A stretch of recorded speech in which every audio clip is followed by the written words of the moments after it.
हिमाचल प्रदेश मंत्रिमंडल की पहली बैठक में कांग्रेस पार्टी के चुनावी घोषणा पत्र को सरकार की नीति दस्तावेज के रूप में अपनाने का निर्णय लिया। कांग्रेस पार्टी की नीतियों और कार्यक्रमों में विश्वास जताने पर प्रदेश के लोगों का आभार व्यक्त करने के लिए सर्वसम्मति से एक प्रस्ताव पारित किया गया, जिसे मंत्रिमंडल और सभी संबंधित मंत्री व सचिव और विभाग अध्यक्ष इसे अक्षरशः लागू करेंगे। मंत्रिमंडल ने वर्तमान में परिभाषित अंशदायी पेंशन योजना, जिसे एनपीएस भी कहा जाता है, के अंतर्गत आने वाले सभी सरकारी कर्मचारियों को ओपीएस यानी ओल्ड पेंशन स्कीम प्रदान करने का निर्णय लिया। इस निर्णय से राज्य के लगभग 1.36 लाख एनपीएस कर्मचारी लाभान्वित होंगे। प्रदेश में ओल्ड पेंशन स्कीम या एनपीएस देने के लिए इस साल करीब 800 करोड़ रुपए खर्च होंगे। वैसे राज्य में नई पेंशन स्कीम वाले इस साल 1500 से अधिक कर्मचारी सेवानिवृत्त होने हैं।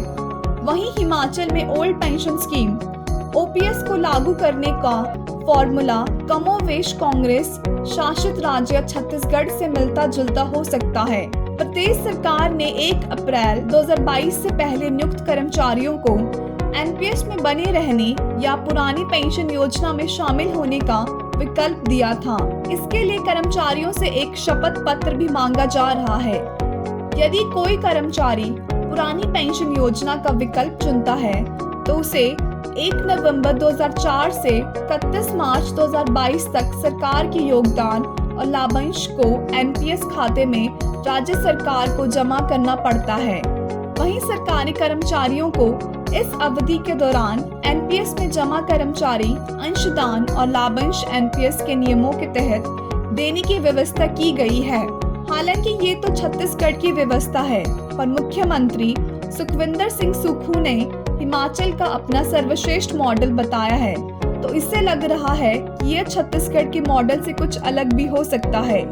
आइए जानते हैं क्या है ओल्ड पेंशन स्कीम। इस योजना में सेवानिवृत्ति के समय कर्मचारी के वेतन की अवधि राशि पेंशन के रूप में दी जाती है। कर्मचारी के वेतन से कोई पैसा नहीं कटता है।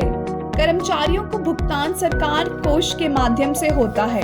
20 लाख रुपए तक ग्रेच्युटी की रकम मिलती है। सेवानिवृत्त कर्मचारी की मृत्यु होने पर उसके परिजनों को पेंशन राशि मिलती है। पुरानी योजना में जनरल प्रोविडेंट फंड यानी जीपीएफ का प्रावधान है।